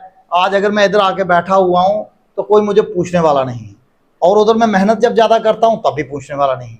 तो नौकरी में बहुत फ़ायदे हैं, कुछ ये भी होते हैं नेगेटिव के यार आज अगर उधर डीसी साहब उधर बैठे हैं और मैं इधर आके इंटरव्यू देने लगूँ तो शाम को जाते तक तो सस्पेंड हो जाऊँगा कि यार के तू गुत्थे उथे बैठे था, इतने काम नहीं हुआ। मगर ये फ़ायदे हैं। नुकसान ये है कि नौकरी में जो मर्जी हो जाए आप तो टेंशन फ्री हैं, आप तो 10 से 5 काम करना है, कहानी ख़त्म। बाकी बिजनेस में ये है कि अगर आपने काम नहीं किया, फेल हो गया तो सारे का सारा आपके ऊपर आ जाएगा। तो भाई जी आपके क्वेश्चन का आंसर तो यही है कि ये तो आपके दिल की चाहत है, किस तरफ जाना है, जो चाहते हो वो चूज़ कर लो। तो फिर मुझे लगता है उससे रास्ते थोड़े आसान हो जाते हैं। और बाकी first line of action, second line of action, third line of action, ये मैं बात आपको सिर्फ बता दूं कि अगर समझ लें नौकरी नहीं हुआ, आप चाहते थे तहसीलदार बनना, नहीं हुआ, कोई यार कोई उधर कोई लिखा थोड़े हुआ है, नहीं हुआ, तो तैयार रहना चाहिए सेकंड लाइन ऑफ एक्शन क्या बिजनेस करना है। बिजनेस नहीं हुआ तो जा रहे कहीं दूसरी नौकरी में जाना है। तो मतलब ये है कि ये आपको तय करके आगे बढ़ना है। जी जी जी। तो और कोई है कोई तो सर के? हाँ जी हाँ जी। सर मेरे को घर वाले होटल मैनेजमेंट के लिए पुश करते हैं, पर मैं इस टाइम कंफ्यूज चल रहा हूँ कि मैं आगे 12th के बाद करूँ क्या। वो थोड़ा भी नहीं, बहुत कंफ्यूज। अरे बहुत अच्छी बात आपने कही। देखो बड़ी अच्छी आपने बात की, हमारी लाइन की ही बात की। मुझे सिर्फ एक बात बताओ, देखिए जो सुन रहे हैं उनका, मैं इनका क्वेश्चन क्या है कि होटल वाले, इनके पेरेंट चाहते हैं कि ये होटल मैनेजमेंट करें। आप कंफ्यूज इसलिए हैं कि आपके दिमाग में कुछ और भी चल रहा होगा कि मैं ये करूं या ये करूं या बिजनेस करूं। तो आप बताओ आपके दिमाग में चल क्या रहा है? मेरा है ये कि मैं गवर्नमेंट जॉब नहीं करना चाहता। देखो पहले नंबर तो ये है कि अब इसे मैं कहता हूं, अगर होटल मैनेजमेंट करते हो तो इसमें गवर्नमेंट जॉब के तो चांसेस वैसे भी थोड़े कम ही होंगे, मगर कि मैं उसके अलावा फिर दोबारा कहता हूं कि आपको जॉब तो करनी पड़ेगी। देखो या तो होटल मैनेजमेंट करने के बाद अगर आप कोई गेस्ट हाउस बनाते हो, होटल बनाते हो जो कटरा में आम बनते हैं, तो उसमें एक बड़ी अच्छी चीज़ आएगी कि आपको पूरा नॉलेज होगा, आप उसे करोगे तो एक अलग ही बात आ जाएगी। होटल मैनेजमेंट में कटरा में फ़ायदा ये होगा कि जिस दिन आप करके आए उसके तीसरे दिन आपको नौकरी तो मिल ही जाएगी, वो तो कोई चिंता नहीं है, कम रेट में मिले ज़्यादा में मिले, मगर ग्रेजुएशन आपने नॉर्मल की है और होटल मैनेजमेंट किया है, तो होटल मैनेजमेंट जिस दिन आप आओगे मेरे पास ही आ जाना, मैं ही कहूँगा भाई किस जगह करनी है आपने, तो वो तो फ़ायदा है। मगर ये सिर्फ देखना पड़ेगा कि आपके एक्सपेक्टेशंस क्या हैं, क्योंकि कुछ एक बच्चे ये सोच के आते हैं कि आते ही मुझे 1.5 लाख की नौकरी मिलेगी, वो थोड़ा मुश्किल है। शुरुआत तो हम्बल करनी पड़ेगी, मगर मुझे लगता है कि कटरा के एटमॉस्फेयर को देखते हुए अगर होटल मैनेजमेंट करते हो तो कोई बुरी बात नहीं है, अच्छी चीज़ है। होटल मैनेजमेंट कर लो, MBA कर लो, कुछ कर लो, मगर मेरी सबसे गुजारिश है कि यार सिंपल ग्रेजुएशन की बजाय कोई प्रोफेशनल कोर्स कर लो, MBA कर लो, BBA कर लो, होटल मैनेजमेंट कर लो, मगर यार सिंपल ग्रेजुएशन मत करना, उसका यार नौकरी नहीं मिलती। आज की डेट में गवर्नमेंट भी यही चाहती है कि लोग यार कोई ना कोई स्पेशलाइज लाइन करें, ताकि कम से कम आप जब बाहर आते हो ना तो आपको पेरेंट्स को ये ना कहना पड़े यार कि आप घर में बैठे हो यार कुछ कर भी नहीं रहे। आप अंदर से चाहते हो मैं कुछ करना चाहता हूँ, मगर आप यहाँ जाते हो तो आपके पास स्पेशलाइजेशन ही कुछ नहीं है। मुझे लगता है कि तजज्जुब को निकाल के अगर दिमाग में आ रहा है और घर वाले कह रहे हैं और कोई और ऑप्शन नहीं है, मतलब या तो होता है ना कि मुझे जी कि वो IIM में मुझे MBA मिल रहा है, या मुझे जी इधर के ये बिजनेस मिल रहा है, नहीं है क्वालिफिकेशन आगे करनी है तो होटल मैनेजमेंट करो, अच्छा है। कटरा के हिसाब से तो मुझे लगता है बहुत अच्छा है, बहुत ही। और सर होटल मैनेजमेंट में शायद पोटेंशियल भी काफी ज्यादा है। देखो मैं आपको ये बात बताता हूँ कि होटल मैनेजमेंट में सबसे बड़ा तो फायदा यही है कि आपको ना उधमपुर जाना पड़ेगा ना कहीं जाना पड़ेगा, आप घर बैठे बैठाए आपको नौकरी तो तीसरे दिन मिल जाएगी। तीसरे दिन, दूसरे दिन भी मिल सकती है, मगर मैं कह रहा हूँ तीसरे दिन तो मिल ही जाएगी, ये तो पक्की बात है। तो मुझे लगता है कि कटरा के हिसाब से होटल मैनेजमेंट कोई बुरा ऑप्शन नहीं है, अच्छा ऑप्शन। सर कोर्स हमें करना कौन सी जगह से चाहिए? देखो ये बहुत अच्छा आपने क्वेश्चन पूछा, मगर मैं सभी से कहूँ, वो हमारे यहाँ एक उर्दू में शेर है, यहाँ किसी को मुकम्मल जहाँ नहीं मिलता। तो कहानी ये है कि मैं तो चाहूँगा कि आप होटल मैनेजमेंट पूसा से करें, होटल मैनेजमेंट जो हमारा ITC वालों का है उनसे करें, ओबराय वालों के होटल मैनेजमेंट इंस्टीट्यूट से उनसे करें, मगर आप कितने जो है एंट्रेंस को क्वालिफाई कर पाते हैं, क्या उधर आप पढ़ पाते हैं या नहीं पढ़ पाते हैं। मगर मैं तो कह रहा हूं कि जब आप दिमाग में आ ही गया तो मेहनत करो कि टॉप इंस्टीट्यूट बने। जैसे होटल मैनेजमेंट इंस्टीट्यूट पूसा जो है वो नंबर 1 में आता है, ओबराय वालों का इंस्टीट्यूट है, आपका ITC वालों के है, उधर हो जाए तो मज़ा आ जाएगा। मगर नहीं होता, कहीं पे भी मिल जाता है तो होटल मैनेजमेंट तो है ही। और बाकी बच्चों के लिए होटल मैनेजमेंट नहीं होता है तो हमारे यहाँ एक फूड क्राफ्ट इंस्टीट्यूट है, यहाँ पे कोर्सेज है, मैं उसकी मैनेजिंग बॉडी में भी हूँ।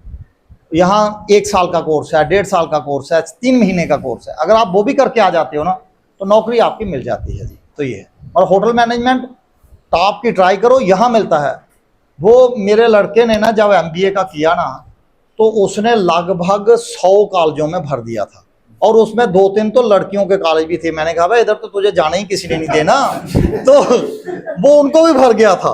तो कहानी ये है कि शुरुआत ये है कि अब सारे भर डालो ना यार, आजकल तो कॉमन एंट्रेंस आते हैं, सारे भरो, फिर देखते जो मिलता है। ठीक है ना जी, तो ये है सर। जी जी जी, हाँ जी बच्चे जी। गवर्नमेंट जॉब की पीछे भागते हैं ना, जैसे मिडिल क्लास पीपल है, लो मिडिल क्लास पीपल है, गवर्नमेंट जॉब की पीछे भागते हैं। ऐसे यही उनकी फैमिली उनको फोर्स करे कि बिजनेस करो, अपना कोई ऐसे बिजनेस करो जिससे आपको ज्यादा प्रॉफिट हो। तो हमारे कटरा की कुछ ज्यादा अच्छी हालत नहीं हो सकती। देखो बहुत अच्छा, इन्होंने बहुत अच्छा क्वेश्चन पूछा है। देखो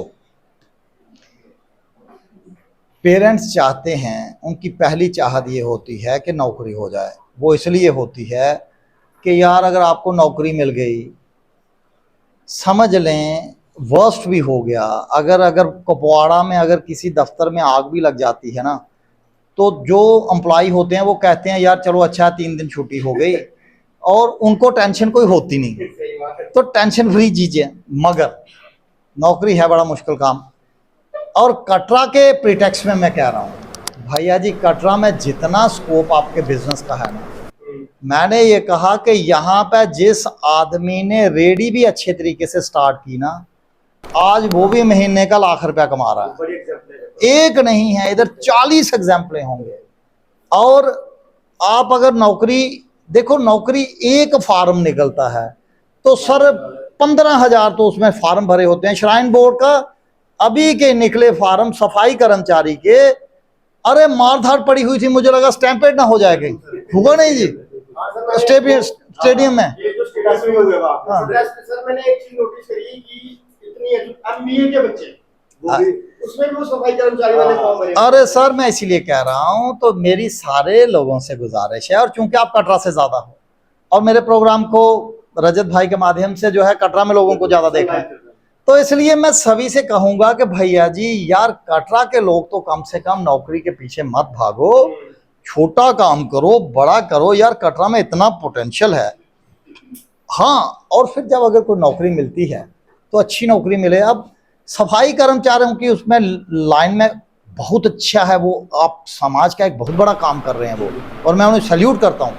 मगर यार कि आपके पास और भी अपॉर्चुनिटीज़ हैं, तो वो काम बाहर वालों को करने दो, वो उन्हें करने दो। हमारे पास इतनी अपॉर्चुनिटीज़ हैं तो हम क्यों ना और काम करें। तो मुझे लगता है कि कटरा के प्रोटेक्ट्स में अपॉर्चुनिटीज बहुत हैं, मगर सिर्फ दिमाग लेके चलना है कि दिमाग के साथ कि यार हमें कुछ करना है और इनोवेशन करनी है। तो मैं ये समझता हूँ कि अगर हम कटरा में बैठ के, तो अगर हम थोड़ा सा भी इनोवेशन करें, तो मतलब आज अगर कोई भी आदमी, हम एक नहीं है, इधर आपको 10 एग्जाम्पल्स मिलेंगे। हम कोई पुराने बिजनेसमैन थोड़े हैं, अभी 20-20 साल पहले तो हम लोगों ने बिजनेस स्टार्ट किए, चाहे मैं हूँ, मेरे साथ आशु मगोत्रा जी थे, बाकी जितने भी लोग हैं हमारे यहाँ सारे 20-20, तो ठीक है, कोई हमने तीर शीर किसी ने नहीं, कुछ नहीं मारा हुआ।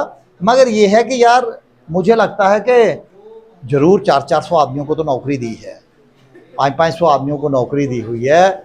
और किसी चीज़ को अगर खाने को दिल करता है, अगर गोलगप्पे ही हैं, तो कभी दिमाग में ये नहीं आता कि यार जेब में पैसे हैं या नहीं। माता रानी का इतना करम है कि वो हो रहा है, और मुझे लगता है कि ये बहुत बड़ी बात है। रहने लगाने को कपड़े आसानी से मिल रहे हैं, खाना चाहते हैं जो खा सकते हैं, कभी जाने के लिए छोटी मोटी गाड़ी भी भगवान ने दे दी है। तो मैं समझता हूँ कि यही ज़रूरतें हैं इंसान की। इससे ज़्यादा तो फिर चोचलेबाजी है कि जनाब कमीज वजीर जी ने 800 की पहनी है, दूसरे ने 1.5 लाख की पहनी है। अब यार वो भी मैली होती है, ये भी मैली होती है। तो यार मैं तो अपने 800-900 की कमीज में खुश हूँ। तो इसलिए चक्कर ये है कि कटरा में अगर आप जॉब लेने की बजाय जॉब प्रोवाइडर बनो, 3 ही आदमियों को जॉब दे दो। आप अगर दुकान ही खोलोगे, 3 आदमियों को जॉब दोगे, तो मुझे लगता है ज़्यादा अच्छा है, मुझे जो लगता है। और बहुत अच्छा क्वेश्चन था यार। तो और कोई भाई कोई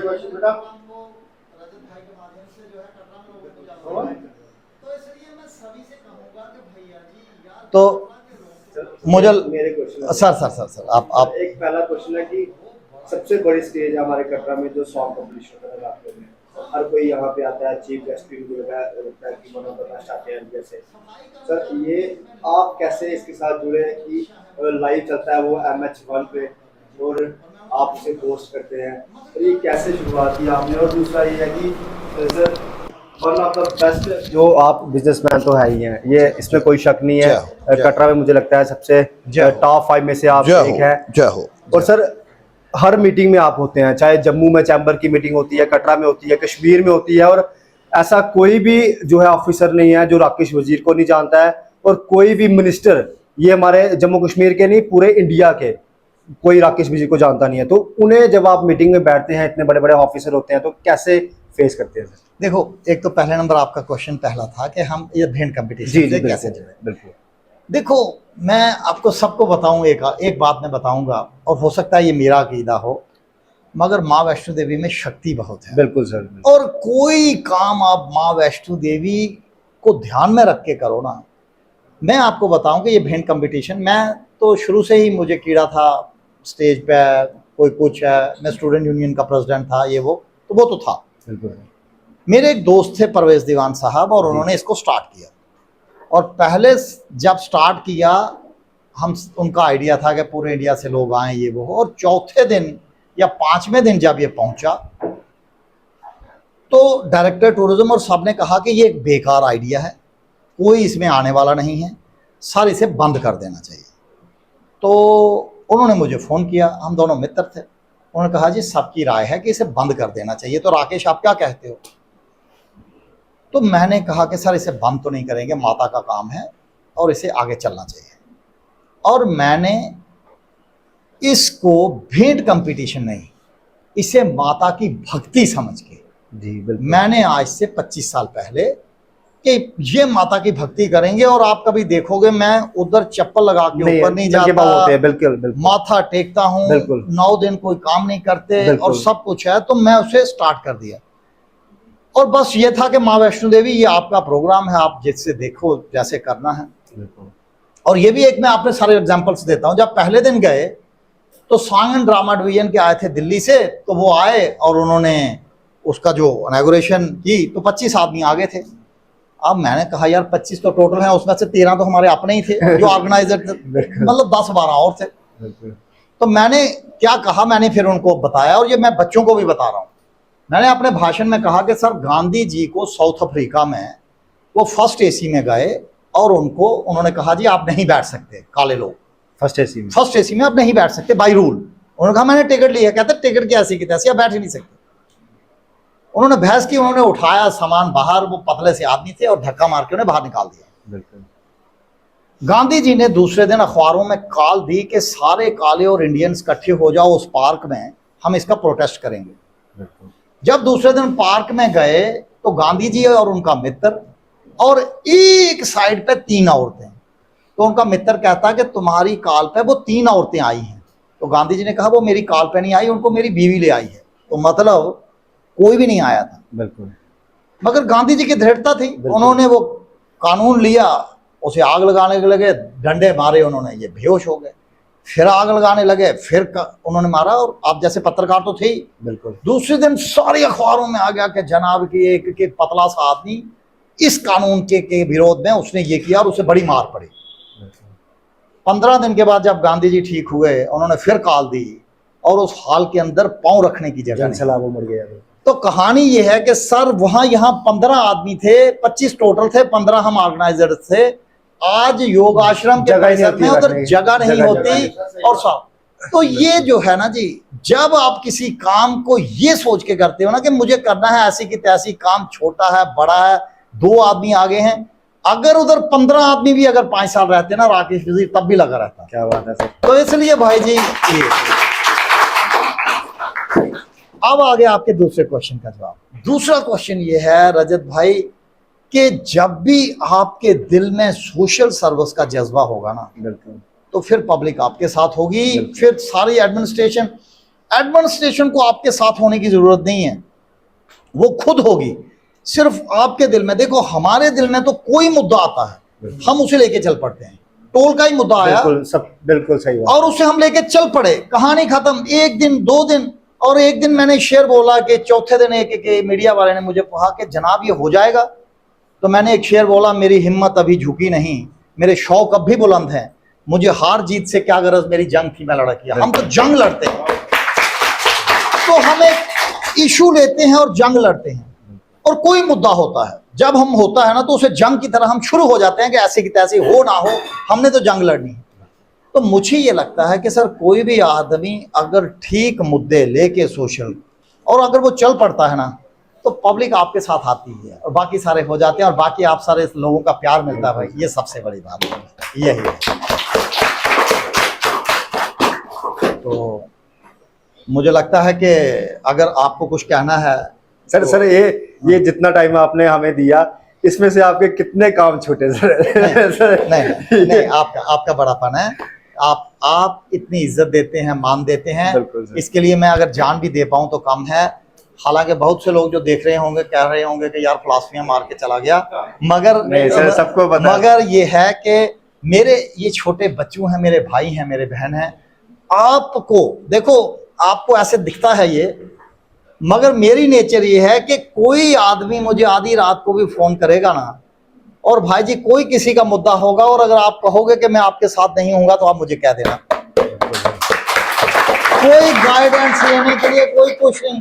और जितने आप बैठे हो भाई जी, आप करो होटल मैनेजमेंट ये वो, कहीं नहीं कोई हुआ तो राकेश वजीर तो है ही। क्या बात है सर, और कहीं कुछ नहीं हुआ तो भाई हम तो इकट्ठे चलेंगे बिल्कुल ना, सर, बिल्कुल सर, बाकी चलता रहेगा, आप सारे अपने हो। तो इसी के साथ आप सबने इतना प्यार दिया, इतना सहयोग दिया, पार्टन टीम का, रजत भाई आपका, जितने भी लोग यहाँ पे हैं, हम यूनाइटेडली एज ए टीम आगे चलेंगे, आगे बढ़ेंगे। और रजत भाई आपने इन सबको 5-6 दिन के बाद एक दिन टाई अप कर लेंगे, ठीक है सर, स्टडी टूर पे बिल्कुल फूड कोर्ट में लेना आना है और बाकी उस सिस्टम में लाना है। मैं जितने भी है ना बच्चे, मैं उन्हें लाना चाहता हूँ कि उन्हें प्रेरणा मिले। अगर 8 से अगर उधर आउटलेट हैं तो क्या पता 2-2 आपने भी बनाए हों, क्या पता, जरूरी थोड़ा है एक फूड कोर्ट में ही आ सकते हैं, मैकडॉनल्ड्स को अकेला भी आ जाता है। बिल्कुल सर, तो कहीं तो ऐसे क्या पता क्या क्या हो, तो मुझे लगता है कि ऐसे तो हाँ मतलब रिक्वेस्ट है आपसे कि जैसे जो हमारी कटरा की होटल इंडस्ट्री है ना, उस होटल इंडस्ट्री में आज के टाइम पे आपने देखा होगा पिछले 10 साल के बाद बहुत अच्छे अच्छे होटल्स खुलने लगे हैं जो पहले यहाँ पे नहीं हुआ करते थे। पहले वही होटल्स थे जो लोकल होटल्स थे कटरा में, है ना। तो अब जो होटल्स कटरा पे खुल रहे हैं, मैं ये चाहता हूँ कि सर आप प्लीज हमें उनसे परमिशन दिलवाएं किसी अच्छे होटल्स की, ताकि हम वहाँ पर एक बच्चों का एजुकेशन टूर लेकर। और सर सबसे बड़ा होटल तो सर का ही है जैसे के सामने। देखो मैं ये चाहता हूँ कि सर बच्चे ना वो चीज को फील कर पाए कि क्यों हमको एक अच्छी जगह पे बैठना जरूरी है। देखो मैं आपको एक बात कहूंगा, और एक आदमी ने बड़ी अच्छी बात कही थी, उन्होंने कहा कि अगर आपको ऊपर जाना है तो उन लोगों के साथ बैठना सीखना चाहिए। हाँ सर। तो फिर उससे आदमी को प्रेरणा मिलती है। मैं अपने बच्चों को भी कहता हूँ, और मेरे बच्चे जो हैं, एक तो पहले नंबर एज बैरियर को कभी मत जिंदगी में समझना। हाँ। आपसे एज में कोई बड़ा भी है उससे इंटरेक्ट करो, उससे डिस्कशन करो तो आप सीखोगे। दूसरे नंबर आपने कहा होटल्स के लिए, भाई मैं तो IIM में कल कहा, आप तो होटल का सिर्फ नाम बताएंगे मुझे कि हम उस होटल में जाएंगे, मैं उधर फ़ोन कर दिया करूँगा, आप जाओ, इनको दिखाओ, लॉबी में बैठाओ, गप्पे मराओ, कमरे दिखाओ, सब कुछ करो, हमें खुशी होगी। और हमारे जितने होटलों के मालिक हैं, आपको मैं बताऊं कि इतने अच्छे लोग हैं, क्योंकि कोई आसमान से नहीं आया हुआ, हम ही लोग हैं। आप किसी को कहोगे ना कि भाई जी कल स्टडी टूर पे आ रहे हैं बच्चे, देखना वो आपको पानी भी पिलाएंगे, चाय भी पिलाएंगे, उसके अलावा पता नहीं करें कुछ ना करें, ऐसे ही ना मैं कह दूं, मगर चाय तक तो पिलवा ही दूंगा, इतना पक्का है भाई है? और के बाकी तो देखते हैं। तो ये है कि आप बनाओ जी, आप टूर बनाओ, हमें खुशी होगी जितने हैं। और आपके माध्यम से मैं जितने स्कूलों के लोग देख रहे हैं, भाई मैं होटल में आप आते हो तो सिर्फ एक होटल के सेटअप को देख पाते हो। मैं सभी को कहूँगा कि एक एक स्कूल के 100-100 बच्चे जो है ना, एक एक बैच में मैं उधर फूड कोर्ट में जरूर लाऊंगा, ताकि उनको ना सभी के मैकडॉनल्ड्स, डोमिनोज, बीकानेर वाला, सागर रत्ना, बरकोज, चाय ब्रांड, सुपर चाय, इन सब की वर्किंग का पता चले कि चाय। अब देखो हम में क्या होता है, चाय ही है ना, तो आपके यहाँ चाय का क्या मतलब होता है, पत्ती डाली, चीनी डाली, ये चाय है, इसे चाय कहते हैं। भाई चाय की 40 वैरायटियाँ हैं, चाय की भी 40 वैरायटियाँ हैं जनाब, आइस टी, जनाब के पान टी, अरे इतनी ब्लैक टी, वो कितने कितने लोग पूछते हैं, पता नहीं चलता। मैं तो ऐसे ही कि फोटो शोटो देख के नाम कर दिया, ये दे दो सर। तो कहानी ये है कि अगर चाय भी बेचनी है तो तब भी आपको पता होना चाहिए कि चाय भी 40 किस्म की हो सकती। क्यों बोल रहा हूं मैं?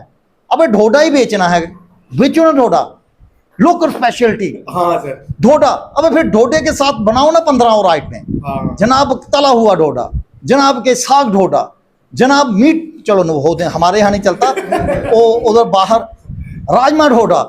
अबे लोग राजमा पोर के खा रहे होंगे, इतने पैसे। अबे हमें, वो मेरा लड़का एक दिन लेके चला गया वो सर के, मैं आपको मैकडोनल्ड्स की बात बता रहा हाँ जी, हूँ हाँ जी। सर। मैं उधर चला गया अंदर, हमारा फुल्का होता है ना, हाँ जी, हाँ जी। फुल्के को गोल किया हुआ और बीच में सब्जी डाली हुई। वो सर वो पता नहीं कितना 300 का कितने का, हाँ जी। वो डोमिनोज वाले भी कर रहे हैं जी, वो डोमिनोज उसे रैप कहते हैं। मैकडी वाले भी कर रहे हैं हाँ, rap कर रहे हैं। और अरे यार इन लोगों से सीखने की जरूरत है यार कि अरे बेचना आना चाहिए हमें, फुल्के बेचना नहीं आते हमें। एक ही सही के बात वो, है। सर वही है, मैं वही बोल रहा हूँ कि जैसे बचपन में जब हम छोटे हुआ करते थे तो दादी मम्मी वो रोटी लपेट के स्कूल में भेजते थे, जाओ हाँ। खाओ, और आज वही चीज हम खरीद के खा रहे हैं। अरे भाई हम उसे भूखनी कहते थे, ये उसको एक अंग्रेजी नाम देते हैं बहुत अच्छा है जी, और सारे खाते हैं। मैं क्यों आपको बता रहा हूं भैया, आप ही से लोग के क्या पता किसी का पैंथल में घर हो, हाँ। किसी का मगाल में हो। अबे मगाल में ही बनाओ ना फुल्के, बीच में कि जो घर में सब्जी बनी है बीच में डालो कि नाम दो अच्छा सा। पहले 3 दिन तो घर वाली लगाओ, चौथे दिन फिर बढ़ाना शुरू करो। हाँ। अब पता चलेगा कि आपकी, ये हमारे यहाँ मगाल में एक चाय की दुकान है सिर्फ, हाँ, सबको पता होगा। अबे उसकी सेल ही इतनी थी, आप तो बेचारे की वो हाँ, वाइट रोड आ गया वहाँ पे। वो पनीर पकोड़े खिलाते हैं एक सरदार जी, जी। इतने सकेतर में। बिल्कुल सर। अरे 40,000 सेल होगी। शाम को राजमा चावल, राजमा और ऊपर वो घी डालते घी हैं। डालते हैं, मतलब कोई अलग कोई रॉकेट साइंस नहीं है। हाँ जी, हाँ जी। मतलब राजमा जो घर में बनते हैं, चावल हमारे घर में बनते हैं, ऊपर घी। मगर जो बॉम्बे से आता है आदमी, उसके लिए तो नई चीज है ना, हाँ जी। उन्होंने इतना घी देखा ही नहीं होता कभी बिल्कुल। कि ऊपर ऐसे ऐसे घी डालते हैं कि तर रहा होता है। जी। तो सिस्टम ये है, क्यों मैं ये बातें कह रहा हूं कि ज़माना है इनोवेशन का। भैया जी अगर हम सोचेंगे कि जो घर में फुल्का बना हुआ है और वो ही हम बेचने जाएंगे तो मुश्किल होगा, उसी को स्टाइल से करेंगे तो बिक जाएगा।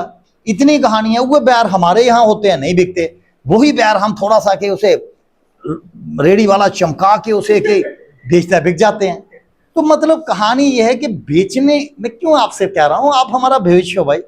आपने ही किसी ने आगे के पता चलना है। आपको मालूम है कि जो जितना पिज़्ज़ा है, चाय है, अरे अभी के चाय के जो ब्रांड है ना उनकी लिस्टिंग्स हुई हैं, मतलब 20-20, 15-15 हजार करोड़ रुपए के ब्रांड हैं जो सिर्फ चाय, अब चायोस करके एक ब्रांड है वो सिर्फ चाय बेच रहा है, मगर 20,000 करोड़ रुपए का ब्रांड बन गया है।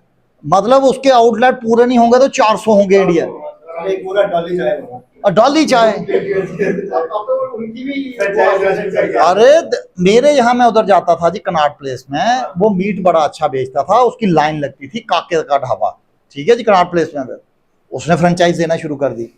हमारे यहाँ अंबाला में वो बहुत अच्छा वो करता था, उसकी एग्जाम्पल मुझे कटरा में नहीं देनी चाहिए, मगर मैं बता रहा हूं आपको कि कोई भी काम करो भाई, कोई भी करो, उसमें थोड़ी स्पेशलाइजेशन लाओ, स्टाइल हो। मैं तो कि मेरे पास काम ही करने आते हैं ना कि वो लड़के या लड़कियां भी, मैं तो बड़ा ब्लंट आदमी हूं, ऐसे कि पानी फेंक आ गया। अरे मैंने कहा यार बाल छाल बनाओ, थोड़ा आदमी की अपीयरेंस होनी चाहिए। देखो आज उर्दू में एक शेर है कि यहाँ लिबास की कीमत है आदमी की नहीं, मुझे गिलास बढ़ा दे शराब कम कर दे। आज जो है ना, आज आपकी अपीयरेंस की वैल्यू है। आप कहोगे ना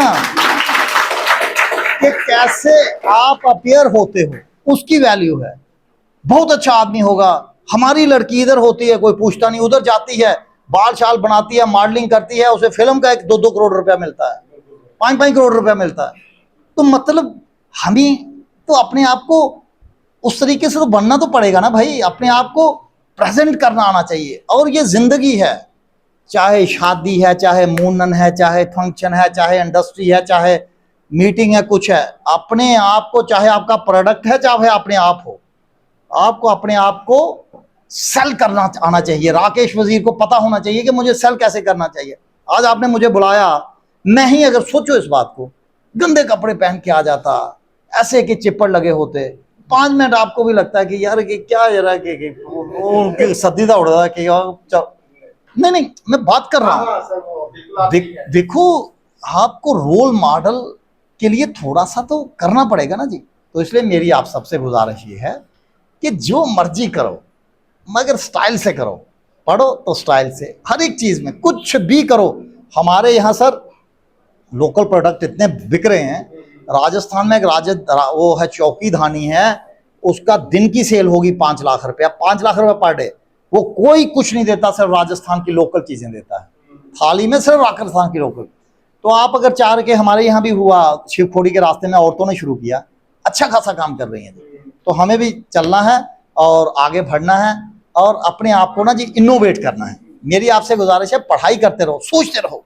रात को भी, कि मैं तो बहुत छोटा आदमी हूँ मगर रात को कई बार सोया होता हूँ, बीवी कहती है पता नहीं किससे बातें कर रहे थे। तो वो मतलब ये है कि दिमाग में, और सुबह आधे मिनट में ख़त्म करूँगा अपनी कहानी में। मैं आपको सही बात बताता हूँ, मैं जब भी किसी शहर में जाता हूँ 5 होटलों में हो आता हूँ, सिर्फ चक्कर लगा के, पैसा नहीं खर्च करता। उनकी चाय भी पता नहीं कि 150 की हो, पीता ही नहीं, मगर देखता हूँ। और होता क्या है कि हो सकता है मैं उस जैसा होटल ना बना सकूं, मगर हो सकता है एक दीवार पे उनकी पेंटिंग अच्छी हो, पेंटिंग लगा देते हैं। हो सकता है कि उन्होंने शीशा, अच्छा, मैं और मेरा लड़का दोनों गए उधर बेंगलोर में, उसकी एडमिशन थी और फिर वो क्राइस्ट यूनिवर्सिटी में, फिर तो उसके बाद IIM में आ गया। उतरा ही बाहर तो ताज होटल बना है बड़ा अच्छा, उसके शीशे देखे, अरे शीशों का कलर जो था ना मुझे बड़ा अच्छा लगा, मुझे और मेरे लड़के को। धाड़ करके हमने कहा कि नहीं, जो आर्किटेक्ट ने दिया था, नहीं, हमने कहा सर ये कलर लगाएं तो कैसा हो, उसने कहा डन। अब मैंने जो नया होटल बन रहा है रेलवे स्टेशन के सामने, वो वाले शीशे लगा दिए। तो भाई मेरा क्या गया, देखा ना, एक आदमी को देखा उसको अच्छे लग रहे हैं, लगा दिए मेरे। अब ना उसने ताज वाले ने मुझसे पैसे लिए ना कोई कुछ है, मगर शीशे तो मुझे वैसे भी लगाने थे, एक नहीं लगाए, वो वाला रंग लगा दिया। तो पता नहीं क्या पता अच्छा लगने लगे लोगों को। तो इसलिए मेरी आपसे गुजारिश ये है कि हम मिलते रहेंगे और बड़ा अच्छा है। और कहानी ये है कि आप सबका वो एंड में, कि अगर आप अभी कंक्लूड करें ना, हाँ, तो एंड में एक शेर के साथ मैं अपनी वाणी को विराम दूंगा। और वो कहते हैं कि मोहब्बत में ये लाजिम है कि जो कुछ है फना कर दे, मोहब्बत में ये लाजिम है कि जो कुछ है फना कर दे, और मोहब्बत में ये ताकत है कि बंदे को खुदा कर दे। हमें आप सब लोगों की मोहब्बत चाहिए, प्यार चाहिए, साथ चाहिए। यूनाइटेडली एज ए टीम हमने कटरे को आगे लेके जाना है, स्टेट को आगे लेके जाना है, यूनियन टेरिटरी। जय माता।